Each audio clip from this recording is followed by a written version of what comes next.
بسم اللہ الرحمن الرحیم۔ السلام علیکم ویورز، میرا نالج ٹیوب چینل پر آپ کو ایک دفعہ پھر ویلکم کرتا ہوں۔ تاریخ اسلام سیریز کی نئی ویڈیو کے ساتھ حاضر ہوں۔ تذکرہ چل رہا ہے حضرت ابراہیم علیہ السلام کے حالات و واقعات کا۔ اس ویڈیو میں ہم آپ کے بیٹے حضرت اسماعیل کی ولادت کا ذکر کریں گے، آپ نے ہجرتیں جو کی ان کا تذکرہ کریں گے، اور آپ کی محترم بیوی حضرت سارہ کے بارے میں بھی بات کریں گے۔ تو دوستوں ویڈیو کو پورا دیکھیے گا، لیکن اس سے پہلے آپ سے ریکویسٹ ہے کہ چینل کو سبسکرائب کر لیجئے اور ویڈیو کو لائک بھی کیجیے گا تاکہ آپ کو مزید معلوماتی ویڈیوز ملتی رہیں۔ تو ویورز، حالات کے پیش نظر خداوند عالم نے حضرت ابراہیم علیہ السلام کو حکم دیا کہ تم شہر نمرود سے نکل کر ارض مقدس شام کی طرف ہجرت کر جاؤ۔ چنانچہ حضرت ابراہیم اپنے ہم نواؤں سمیت نکل کھڑے ہوئے۔ تاریخ میں ہے کہ جب حضرت ابراہیم علیہ السلام کی تبلیغ کا چرچا بہت زیادہ فروغ پا گیا اور نمایاں افراد ایماندار ہو گئے، جیسے کہ حضرت لوط، سویل ابن باجور اور حضرت سارہ وغیرہ، تو نمرود نے حضرت ابراہیم علیہ السلام سے کہا کہ تمہاری وجہ سے ہماری سلطنت میں خلل واقع ہو رہا ہے، لہٰذا تم ہمارے حدود پایہ تخت سے نکل جاؤ اور بابل کی سرزمین سے باہر چلے جاؤ۔ چنانچہ حضرت ابراہیم علیہ السلام منازل طے کرتے ہوئے بمقام حراں پہنچے اور وہاں قیام کیا۔ تھوڑے ہی عرصے وہاں قیام فرمایا تھا کہ حکم خدا سے جناب سارہ کے ساتھ عقد کر لیا۔ اس وقت حضرت ابراہیم کی عمر 75 سال اور حضرت سارہ کی عمر 37 سال تھی۔ وہاں کے قیام کو ابھی زیادہ مدت نہ گزری تھی کہ وہاں کا بادشاہ آپ کا مخالف ہو گیا، چنانچہ آپ نے وہاں کی سکونت ترک فرما دی۔ ایک روایت میں ہے کہ نمرود حضرت ابراہیم علیہ السلام کو شہید کرنے کی کوشش کر رہا تھا، لیکن وہ قدرت نہ پا سکا۔ بالآخر حضرت ابراہیم علیہ السلام وہاں سے بحکم خدا نکل پڑے اور حراں پہنچ کر وہاں حضرت سارہ علیہ السلام کے ساتھ عقد کیا، جو اس زمانے کی حسین ترین عورت تھیں۔ ایک روایت ہے کہ وہ ایک بادشاہ کی لڑکی تھیں۔ ایک روایت میں ہے کہ حضرت سارہ علیہ السلام نے حضرت ابراہیم علیہ السلام کی پیشانی میں نور محمدی کی تابانی دیکھی تھی، چنانچہ وہ آپ سے نکاح کے لیے رضامند ہوئیں۔ حضرت ابراہیم علیہ السلام بادشاہ حران کی مخالفت کی وجہ سے کنعان ہجرت کر گئے۔ یہ مقام وہ ہے جو کنعان بن حام بن نوح کی طرف منسوب ہے۔ تھوڑے عرصے وہاں قیام کیا کہ قحط پڑ گیا، چنانچہ آپ وہاں سے روانہ ہو گئے۔ اس کے بعد آپ نے مزید ہجرت کی، یعنی آپ کنعان سے مصر چلے گئے۔ ابھی روانہ نہ ہونے پائے تھے کہ خداوند عالم نے حضرت لوط کو مبعوث سے برسالت کر کے موتفقات کی طرف چلے جانے کا حکم دیا، چنانچہ وہ حضرت ابراہیم علیہ السلام سے علیحدہ ہو کر روانہ ہو گئے۔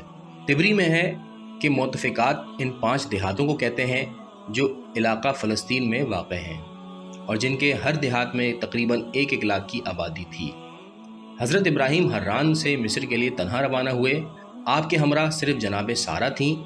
جب وہاں پہنچے تو بروایت طبری جناب سارہ کے حسن و جمال کی شہرت ہو گئی، جس کی وجہ سے بادشاہ کے سامنے پیشی کی نوبت آ گئی۔ بہرحال حضرت ابراہیم علیہ السلام جب مصر پہنچنے والے تھے تو انہیں علم ہو گیا کہ یہاں کا بادشاہ جو فراغنہ میں سے ایک فرعون ہے، جس کا نام سنان بن الوان ہے، وہ بڑا ظالم اور جابر ہے۔ وہ کسی بھی عورت کو محفوظ نہیں چھوڑتا، لہٰذا انہوں نے ایک صندوق بنوا کر حضرت سارہ کو اس میں بند کر لیا۔ جب آپ مصر میں داخل ہوئے تو چنگی پر سامان کی تلاشی لی گئی۔ بالآخر صندوق کا قفل کھولا گیا اور جناب سارہ برآمد ہو گئیں۔ آپ کا برآمد ہونا تھا کہ آپ کے حسن و جمال کی شہرت ہو گئی اور تلاشی لینے والوں نے بادشاہ کو رپورٹ کر دی کہ ایک مسافر آیا ہے اور اس کے پاس حسین ترین ایک عورت ہے۔ بادشاہ نے اپنی حسب عادت اسے بلانا چاہا، لیکن حضرت سارہ سے پہلے حضرت ابراہیم علیہ السلام کو طلب کیا۔ جب آپ تشریف لے گئے تو اس نے پوچھا، کہاں سے آئے ہو اور کہاں جانے کا ارادہ ہے، اور تمہارے ہمراہ جو عورت ہے وہ تمہاری کون ہے؟ حضرت ابراہیم علیہ السلام نے سوالات کا جواب دیتے ہوئے فرمایا کہ وہ عورت میری حرمت اور خالہ کی بیٹی ہے۔ اس نے کہا کہ اسے میرے پاس بھیج دو، میں اس سے سوالات کروں گا۔ حضرت ابراہیم علیہ السلام نے آ کر جناب سارہ سے سارے واقعات بیان کیے اور کہا کہ میں نے تم کو اپنی خالہ کی بیٹی کہا ہے، تم اس بات کا خیال رکھنا، کیونکہ اگر میں یہ کہہ دیتا کہ یہ میری بیوی ہے تو وہ یقیناً مجھے قتل کر کے تم پر قبضہ کرنے کی کوشش کرتا۔ اب تم جاؤ، میں تمہیں خدا کے حوالے کرتا ہوں۔ جناب سارہ علیہ السلام اس بادشاہ کے دربار میں پہنچی۔ جو ہی اس کے قریب گئیں، وہ چند منٹ باتیں کرنے کے بعد بدنیت ہو گیا اور اس نے ان کی طرف ہاتھ بڑھانے کی کوشش کی۔ خدا نے اس کا ہاتھ سکھا دیا۔ وہ بادشاہ حیران ہوا اور اس نے التجا کی اور دعا کی درخواست کی اور جناب سارہ سے کہا کہ اپنے خدا سے دعا کریں کہ میرا ہاتھ ٹھیک ہو جائے۔ چنانچہ آپ نے دعا کر دی، مگر اس کے بعد اس شخص نے پھر سے بدنیتی کے لیے ہاتھ بڑھایا، اس کا ہاتھ خشک ہو گیا اور وہ قابو نہ پا سکا۔ بالآخر 3 دفعہ ایسا ہوا۔ جب وہ عاجز آ گیا اور اسے اچھی طرح معلوم ہو گیا کہ یہ عورت کوئی معمولی عورت نہیں ہے، تو اس نے توبہ کر لی اور بڑی معافی مانگی اور ان کی خدمت کے لیے ہاجرہ نامی ایک کنیز دے دی اور کہا، یہ اجرت ہے تمہاری دعا کی، جس کی وجہ سے میں بار بار تندرست ہوا۔ تواریخ و احادیث میں ہے کہ خداوند عالم نے حضرت ابراہیم علیہ السلام کے سامنے سے حجابات ہٹا دیے تھے۔ وہ جناب سارہ کو اپنی آنکھوں سے تا واپسی دیکھتے رہے تاکہ انہیں سکون اور اطمینان رہے۔ ویورز، تاریخ میں مرقوم ہے کہ ہاجرہ کنیز نہ تھیں بلکہ فرعون کی بیٹی تھیں۔ مصر کے اس بادشاہ نے جب یہ دیکھا کہ جناب سارہ با کرامت ہیں تو اس نے کہا کہ بہتر ہے کہ میری بیٹی ان کی خادمہ بن کر ان کے گھر میں رہے۔ ایک روایت کے مطابق اس بادشاہ کا نام ازارہ تھا، اور ایک روایت میں یہ بھی ہے کہ وہ بادشاہ حضرت سارہ اور حضرت ابراہیم سے متاثر ہو کر دین اسلام کی طرف آ گیا تھا۔ جناب ہاجرہ کو حضرت سارہ کے ساتھ بھیجنے کے بعد ایک شخص کو یہ پیغام دے کر حضرت ابراہیم علیہ السلام کے پاس بھیجا کہ سارہ کو لے کر میری مملکت سے باہر چلے جاؤ۔ حضرت ابراہیم علیہ السلام حکم فرعون پاتے ہی عازم سفر ہو گئے۔ اس کے بعد آپ شام و فلسطین پہنچے۔ امام سالبی کا بیان ہے کہ حضرت ابراہیم علیہ السلام نے شام میں جا کر قیام کیا، لیکن وہاں کے بادشاہ نے آپ کے قیام کو گوارا نہ کیا اور آپ کے قتل کے درپے ہو گیا۔ آپ وہاں سے روانہ ہو کے مقام صبا میں جا ٹھہرے۔ صبا اور متفقات کے درمیان 1 روز کا راستہ ہے۔ یہاں آپ کے رہنے سے جناب لوط کا بھی قرب حاصل ہو گیا۔ یہاں پہ میں آپ کو بتاتا چلوں کہ ایک وقت میں 2 3 نبی بھی گزرے ہیں۔ چنانچہ حضرت لوط اور حضرت ابراہیم ایک ہی وقت میں نبی تھے لیکن مختلف علاقوں کے نبی تھے۔ حضرت ابراہیم علیہ السلام جس وقت صبا میں پہنچے تھے وہ مقام اگرچہ بے آب و گیا تھا، لیکن حضرت ابراہیم علیہ السلام نے اس کی سکونت کو پسند فرما لیا تھا، اور اس کے بعد آپ نے وہاں پر ایک کنواں بھی کھدوایا جس کا پانی بہت زیادہ شیرین تھا۔ اس کے علاوہ ایک مسجد بھی تیار کرائی جس میں وہ نماز پڑھتے تھے۔ جب کنواں کھد گیا اور آب شیرین برآمد ہو گیا تو آہستہ آہستہ اس جگہ آبادی بڑھنے لگی، یہاں تک کہ ایک شہر بن گیا جو اب تک ابراہیم آباد کے نام سے مشہور ہے۔ حضرت ابراہیم علیہ السلام اسی مقام صبا میں قیام پذیر رہے اور عرصہ دراز تک رہے، لیکن ایک ایسا وقت آ گیا کہ وہاں کے باشندے آپ کی اطاعت گزاری میں کوتاہی کرنے لگے اور مخالفت پر کمر بستہ ہو گئے، تو آپ وہاں سے روانہ ہو کر فلسطین کے علاقے میں بمقام قط جو کہ رملہ اور ایلیا کے درمیان واقع ہے قیام فرما ہوئے، اور ایک روایت کے مطابق تا حیات یہاں پر قیام پذیر رہے۔ ارائیس سالبی میں ہے کہ حضرت ابراہیم علیہ السلام کے مقام صبا سے نکل جانے کے بعد وہاں کے کنویں کا پانی خشک ہو گیا۔ یہ حال دیکھ کر صبا کے لوگ اپنے کرتوت کی وجہ سے سخت شرمندہ اور نادم ہوئے اور آپس میں کہنے لگے کہ ہم نے اپنے درمیان سے ایک ایسے صالح اور متقی کو نکال دیا ہے جس کی برکت سے ہم پر نعمتیں اترتی تھیں۔ اس کے بعد وہ ان کی تلاش میں نکلے، یہاں تک کہ انہیں مقام قط میں پا لیا۔ ملاقات کے بعد درخواست کی کہ آپ ہمارے وطن واپس چلیے جو آپ کا بسایا ہوا ہے، ہم آپ کے آنے سے بہت سی نعمتوں سے محروم ہو گئے ہیں، اور ان نعمتوں میں سب سے بڑی نعمت پانی ہے۔ آپ کے تشریف لانے سے اس کنویں کا پانی خشک ہو گیا ہے جسے آپ نے کھودا تھا۔ حضرت ابراہیم علیہ السلام نے فرمایا کہ میں اب ایسی جگہ نہیں جا سکتا جس سے نکالا گیا ہوں یا جس سے چلا آیا ہوں۔ ان لوگوں نے بہت اصرار کیا مگر وہ نہ مانے۔ بالآخر انہوں نے معافی تلافی کے بعد آب چاہ کے متعلق گفتگو کی تو حضرت ابراہیم علیہ السلام نے فرمایا کہ میں اس کا بندوبست کر دیتا ہوں۔ یہ کہہ کر انہوں نے اپنے بھیڑ کے گلے سے 7 بھیڑیں ان کو دے دیں اور فرمایا کہ جب تم انہیں کنویں پر لے جاؤ گے تو پتھر کے کنویں کا دل پسیج اٹھے گا اور پانی برآمد ہو جائے گا، اور سنو، تم کو اسی طرح کنویں کے باہر پانی ملے گا جس طرح پہلے ملتا تھا، لیکن ایک شرط یہ ہے کہ اس کنویں پر کسی خائصہ عورت کو نہ جانے دینا ورنہ نقصان ہوگا۔ چنانچہ وہ لوگ بھیڑوں کو لے کر چلے گئے۔ جب کنویں پر پہنچے تو پانی برآمد ہوا۔ وہ اسے بڑی احتیاط سے استعمال کرتے رہے اور اس امر کی بھی پوری حفاظت کر رکھی تھی کہ کوئی خائصہ عورت نہ آنے پائے، لیکن ایک عرصے کے بعد ایک خائصہ عورت اس کنویں پر پانی بھرنے کے لیے جا پہنچی، جس کا نتیجہ یہ ہوا کہ کنویں کا پانی باہر آنا بند ہو گیا، یعنی پانی کنویں کے حصہ زیریں میں ٹھہر گیا، پھر رسی سے اسے نکالا جانے لگا جیسا کہ آج کل نکالا جاتا ہے، اور قیامت تک اسی طرح نکالا جائے گا۔ مورخین کا بیان ہے کہ حضرت ابراہیم علیہ السلام جب اپنی عمر کا ایک نمایاں حصہ گزار چکے تو آپ کے دل میں فرزند کی تمنا پیدا ہوئی۔ تاریخ یعقوبی میں ہے کہ خدا نے حضرت ابراہیم علیہ السلام سے کہا کہ میں تمہیں کثیر اولاد دوں گا اور قیامت تک ملک باقی رکھوں گا۔ اس وقت حضرت ابراہیم کی عمر 86 برس کی تھی۔ حضرت سارہ علیہ السلام چونکہ عقیم تھیں اور ان سے اولاد کی تولید کا امکان نہ تھا، اور حضرت ابراہیم علیہ السلام اس کا اظہار جناب سارہ کے خیال سے نہ کرتے تھے، لیکن ان کے دل میں پھر بھی یہ تمنا کروٹ لے رہی تھی کہ ان کی بھی اولاد ہو۔ بالآخر جناب سارہ علیہ السلام نے بھی اس بات کو محسوس کر لیا۔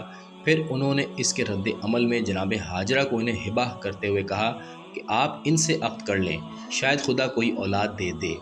چنانچہ حضرت ابراہیم علیہ السلام نے بی بی ہاجرہ سے عقد کر لیا۔ بی بی ہاجرہ کے بطن سے ایک چاند سے بچے کی ولادت ہوئی، جس کا عبرانی زبان میں نام اشمعیل رکھا گیا اور کثرت استعمال سے اسماعیل ہو گیا۔ حضرت ابراہیم علیہ السلام حضرت اسماعیل علیہ السلام کو بے حد چاہتے تھے، انہیں کبھی اپنے کندھے پر اور کبھی اپنی آغوش میں رکھتے تھے اور بے انتہا ان سے پیار کرتے تھے۔ صاحب اولاد ہونے کی وجہ سے حضرت ہاجرہ کے بھی دل میں سارہ کی طرف سے برتری کا احساس پیدا ہوا۔ حضرت سارہ چونکہ عورت ذات تھیں اور وہ بھی اس بات کو سمجھ گئی تھیں، تو وہ اسے برداشت نہ کر سکیں اور انہوں نے قسم کھائی کہ میں اپنی کنیز ہاجرہ کے جسم میں سے 3 اعضاء قطع کر دوں گی۔ یہ سن کر جناب ہاجرہ ہراساں ہو گئیں۔ کشف الغمہ میں ہے کہ سارہ سے اولاد نہ ہونے کی وجہ سے خود سارہ نے ہاجرہ کو ہبہ کر کے ابراہیم کے حوالے کر دیا، لیکن جب ہاجرہ حاملہ ہوئیں تو انہوں نے سارہ کو حقارت کی نظر سے دیکھا، جس کی وجہ سے انہوں نے 3 عضو کاٹنے کی قسم کھائی۔ پھر جب اسماعیل علیہ السلام پیدا ہوئے تو حضرت ہاجرہ نے حضرت سارہ کو سبک نظر سے دیکھا، جس کی وجہ سے انہوں نے حضرت ابراہیم سے کہا کہ انہیں وادی غیر ذی زرع میں جا کر چھوڑ آؤ۔ مورخ طبری کا بیان ہے کہ مذکورہ حالات کی روشنی میں حضرت ابراہیم علیہ السلام کی بیوی سارہ نے ان سے کہا کہ ہاجرہ کو کسی ایسی جگہ لے جا کر ڈال دو جس جگہ نہ آبادی ہو، نہ زراعت ہو، نہ عمارت ہو۔ اے ابراہیم، ان ماں بیٹوں کو جلد سے جلد ہماری نظروں سے اوجھل کر دو، میں انہیں نہیں دیکھ سکتی، ڈرتی ہوں کہ مجھ سے کوئی ایسا عمل سرزد نہ ہو جائے جو خدا کی طرف سے میرے لیے عذاب کا سبب بن جائے۔ جناب ابراہیم علیہ السلام نے حضرت سارہ کے مطالبے کو سنا اور اس پر غور کرتے رہے۔ ابھی وہ اسی فکر میں تھے کہ حضرت جبرائیل علیہ السلام نے کہا کہ یہ جو کہتی ہے کرو۔ چنانچہ حضرت ابراہیم علیہ السلام نے ایسا ہی کیا اور جناب ہاجرہ کو اسماعیل سمیت، جن کی عمر اس وقت 2 سال کی تھی، لے کر ایک طرف کو چل پڑے۔ حضرت جبرائیل نے پوچھا کہ کہاں جاتے ہو؟ آپ نے کہا کسی بے آب و گیا جنگل میں۔ پھر انہوں نے کہا مکے کی طرف چلے جاؤ، اس سے زیادہ ریتیلا اور پتھریلا جنگل اور کہاں ہوگا۔ حضرت ابراہیم علیہ السلام مکے کی طرف ان کو لے کر چلے۔ حضرت جبرائیل راستہ بناتے تھے اور یہ لوگ راستہ چلتے تھے۔ چلتے چلتے جب ان کی سواری مقام زمزم پر پہنچی، جو اس وقت ایک چٹیل میدان تھا، نہ اس جگہ پانی تھا، نہ سبزہ تھا، نہ گھاس تھی، نہ انسان تھے، نہ اور کسی قسم کی آبادی تھی، تو جبرائیل علیہ السلام نے کہا کہ بس اسی جگہ ان کو چھوڑ دو اور چلے جاؤ۔ حضرت ابراہیم علیہ السلام نے جب جنگل کی یہ حالت دیکھی اور انہیں معلوم ہوا کہ میلوں تک نہ آبادی ہے، نہ پانی ہے، نہ کھانا ہے، نہ سبزہ ہے، تو گھبرا اٹھے اور فرمایا اے جبرائیل، ایسے بے آب و گیا جنگل میں کس طرح ان لوگوں کو چھوڑ کر چلا جاؤں؟ حضرت جبرائیل نے کہا کہ گھبراؤ نہیں، انہیں خدا کے حوالے کر دو۔ جبرائیل کے کہنے سے ان کو تسلی تو ہوئی، لیکن فطرت انسانی کے تقاضے سے بارگاہ خداوندی میں یہ عرض کرنے پر مجبور ہو گئے کہ اے پالنے والے، اس بے آب و گیا وادی میں تیرے گھر کے پاس اپنی ذریت کو چھوڑے جاتا ہوں، خدا اب تو ہی ان کا نگہبان ہے۔ حضرت ابراہیم علیہ السلام دل پر پتھر رکھے ہوئے جو ہی اس مقام سے چلے، جناب ہاجرہ نے دوڑ کر دامن تھام لیا اور چلا کر روئیں اور کہا ارے اے ابراہیم، ہمیں اس چٹیل میدان میں، اس خوفناک جنگل میں، اس بے آب و گیا وادی میں کس پر چھوڑے جاتے ہو؟ حضرت ابراہیم کی آنکھوں سے آنسو جاری ہو گئے۔ ابھی وہ جواب نہ دینے پائے تھے کہ جناب ہاجرہ نے پھر سوال کیا اے ابراہیم علیہ السلام، یہ بتاؤ کہ یہ جو کچھ تم ہمارے ساتھ کر رہے ہو، یہ خود کر رہے ہو یا خدا کا حکم ہے؟ حضرت ابراہیم نے جواب دیا اے ہاجرہ، جو کچھ ہو رہا ہے یہ حکم خدا سے ہو رہا ہے، میں اپنی طرف سے کچھ نہیں کرتا۔ یہ سن کر جناب ہاجرہ کو تسلی ہو گئی اور انہوں نے کہا میں اس فرمان پر راضی ہوں، وہی میرے لیے کافی ہے اور اسی پر میرا توکل ہے۔